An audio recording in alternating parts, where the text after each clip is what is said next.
Hello, that's right, there is some hidden journaling through an interactive panel on this layout. Hi, it's Kathy and we're doing the 52 weeks of 52 favourite photos YouTube Hop with Miranda Weber on our second week for 2025. This is my favourite photo for the week that I've chosen. Well, it's actually not for the week, but it's one of my favourite photos. It's a photo of Sydney Harbour at night time. I absolutely love the city and I love Sydney Harbour in particular. And at night time, it just has this special magic. I love going down the city and seeing it. And I just love everything about the city. It's just a big vibe and I get this really big buzz from it. So what I've done is I've made the background already. I put a border around it with some light tan cardstock. I've got this swirled paper and I'm just adding in some ink splatters to put some mixed media into the background of this layout. So as I said, I'm making an interactive part for my layout. This is what I like to do with my hidden journaling. I don't want it to always necessarily be on the front of the page and taking away from the art that is that page. So I put it in underneath the photo, and how I do this is I create like a little file folder for it. So with the leftover cardstock that I gutted from that 12 by 12 to create the frame, I've put this little folder together, and it allows me to also put in extra photos that I want of the night but I don't necessarily want on the main layout.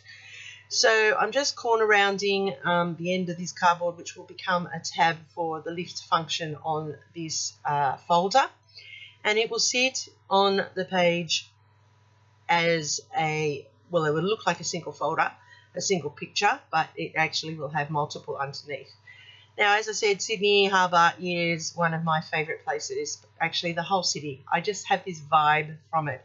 From the time I was a young girl, but also particularly when I started first working, I worked in the city and I just get this buzz of energy every time I hit Sydney.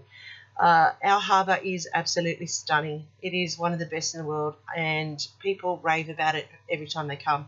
And this night was no different. It was actually in the middle of winter in last year that I took this photo. I was down at the Opera House for a concert for school. I had children playing in the Opera House on recorders and I went to watch as a school representative, and it was magnificent. But the fact that I was able to stand on the steps of the Opera House and shoot across to Sydney Harbour Bridge was amazing. And the city skyline, as you saw in those two other photos, is just magnificent. So that's why this is one of my favourites. That's why I love taking these type of photos. And this hop is a perfect opportunity for me to build my own layout of things that I like to take photos of and often don't get to scrap. So I don't know about you. Do you take photos like that you sit on your camera and you love them, but you think other people aren't going to be interested in them? Well, you should be scrapping them as well. You should look at your camera roll and find those photos that you took because you loved them and create an album for yourself. That was actually my son's idea for me, and I have taken that on board and I'm doing that, and this hop is just contributing further to that personal album of likes. So I have cut a ring on my old Cricut. I used my very first Cricut Expression and a cartridge. It was a Close to My Heart cartridge that I used to cut that circle. And then I've cut these two waves also on my old Cricut, and I am just layering them up like a wave on this layout. Now, you can tell I'm sick. I'm not even concentrating on what I'm doing. I'm really struggling in getting this to work for me. I have a concept and I want it to work. It's just not coming together very easily. So there's my base that I've decided. I want the ring to be a circle to highlight the Sydney Harbour, and that it just puts that little bit of ring of confidence around that photo. I'm now just sealing it down that I am happy with where it's going to sit. Now, it's looking a little bit flat, so I'm going to add in an extra bit of colour, and I always use papers that reflect the colours of my photos, and that is why I've got these striped in the orange, and you can see that there's the pillars with the bone and the orange and the lights there. The only colour that I haven't picked up out of these photos is the red, and that's because that's the emergency security lights, and I really didn't want to reflect that. So I have left that onto the photo itself, but I've chosen all the blues and the blacks and the silvers and the whites and the greys to layer up this layout so that this photo pops off the page. I'm just going to tuck this one in underneath the wave, and then when you put that photo down, you can see that it just has like a square effect as though it's been there the whole way across the layout. I'm going to cut a 1-inch strip here, which I'm also going to layer under the photo on this side, but I don't want it to go all the way to the edge of that circle. I just want it to just hide in underneath and tuck out underneath. So I'm just going to tip this off and trade it off, and then I'm going to layer my photo on, and then I will be happy with that actual setting of this layout. Now, as I said, I use double-sided tape, and until I actually seal it right down at the end where I push everything down, it's still maneuverable on my layout. Sometimes when I maneuver it a few times too many, I have to then do another layer of tape, or I just pop in some glue to make sure that it stays stuck to the page. So there you go. Looks like a single mat, looks like a single folder with a file tab on the side, but underneath I've got extra photos, and I will be journaling in underneath there. Now, to embellish this, I've got a geotag, and I cut that also out on my Cricut, and I've used the coordinating papers from this layout to do the geotag. And I'm going old school. I'm going back to making some distressed, roughed up circle flowers. And what you do is you get 3 sized flowers, and you rumple up your paper like this, and then you flatten it back out, and it has all the wrinkles and all the bumps in it. And you then mix and match your layers, and you get a 3-layered embellishment. And I need to find a brad, so I'm just cutting out the smaller circles now, and I'm just going to do the same process again, and just then you can see that there's the 3 circles there. Off screen I continued doing that, and I found a brad, but I also went into that folder as you just saw, and I layered up some of the extra paper to decorate the inside of that journaling.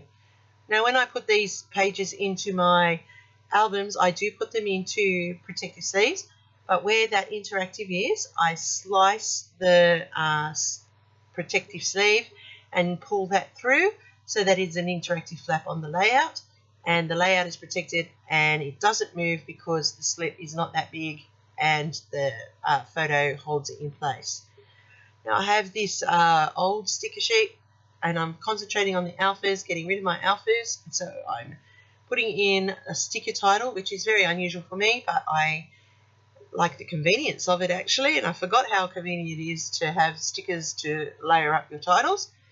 And this one says, I'm going to have as like no other, because there is no other harbour in the world like Sydney Harbour. It is just magnificent. Sailing in through the heads and coming across to seeing that harbour bridge, no matter what time of day, is just magnificent.